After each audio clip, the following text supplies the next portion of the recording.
Бүгінгі тақырыбымыз қарапайым тригонометриялық теңдеулер. Оның ішінде косинус x тең а теңдеуі.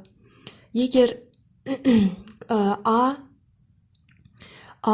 модуль ішіндегі а үлкен бірден болатын болса, яғни бірден үлкен модуль ішіндегі а бірден үлкен, яғни мысалы -2, -3, 4 деген сандар болатын болса, онда бұл теңдеудің шешімі болмайды.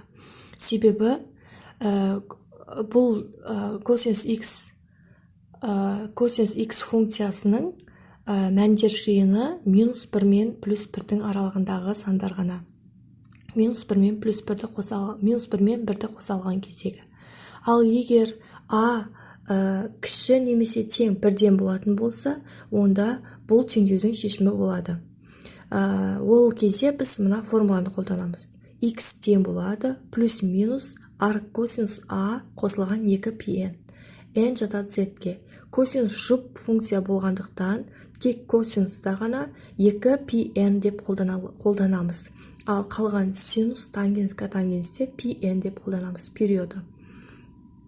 Енді бізге мынандай есеп берілсін. Косинус x тең а. Косинус x тең 2-ден түбірасты 2-ге. Яғни 2-ден түбірасты 2 деген санымыз бізде бірден кіші немесе тең сан болып табылады. Сондықтан осы формулаға кеп қоя саламыз. X тең плюс-минус арк косинус 2-ден түбірасты 2 қосылған 2πn. n жатады z-ге.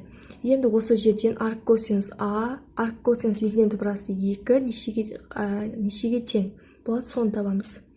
Яғни ол дегеніміз бізде қанша градус болады? 45 градус. 45 градус болады.